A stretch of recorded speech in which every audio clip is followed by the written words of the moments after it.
Greetings and Jesus Christ be praised forevermore. Today I want to read a little article here. It says, will the sun ever burn out? Well, the sun, just like the stars we see at night, is a star. It's a giant ball of super hot hydrogen. Gravity squeezes it in and creates energy, which is what makes the sun shine.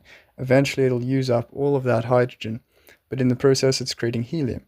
So it'll use the helium and it'll continue to use larger and larger elements until it can't do this anymore. And when that happens, it'll start to expand into a red giant about the size of the inner planets.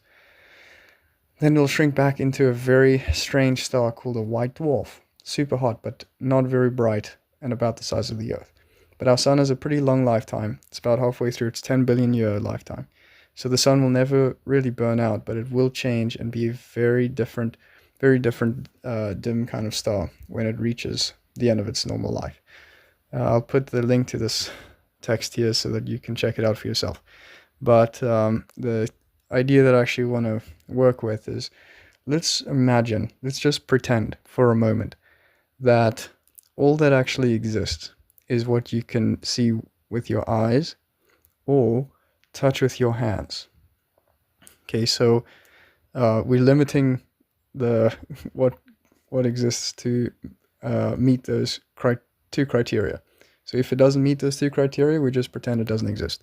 So what do we actually not have then? Well, we won't have apparently. So essentially, thoughts don't exist, and even things like feelings that you feel don't exist, because I can't see feelings and I can't touch feelings.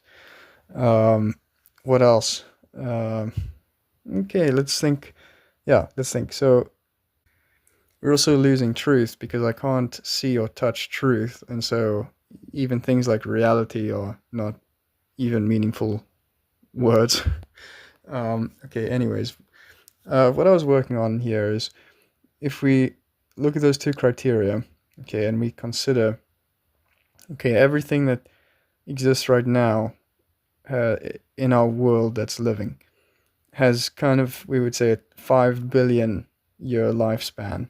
And if we look at it according to that scale, that timeline here, essentially, does it matter how we live right now? Does it matter how we treat our neighbors, or does it matter whether we're kind people right now or not? And if we're gonna be objective about this and not just based on opinions or feelings, okay, let's just try to be logical and objective. Let's analyze this critically. Essentially, because if everything that exists is essentially material, and the material things that are living are going to eventually die because the sun dies, it really doesn't matter how people live their lives right now. So that presents a very big problem to people who are being honest with themselves, or being honest with other people as well. But that's kind of like an inescapable reality, that at some point the sun's going to run out of fuel.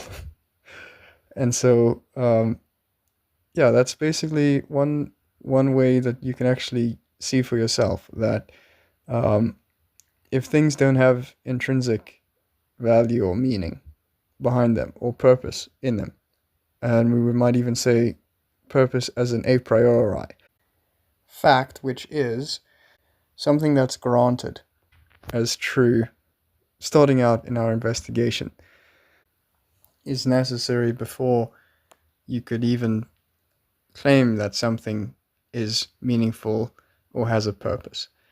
So yeah, that's what I wanted to share with you guys today. God bless.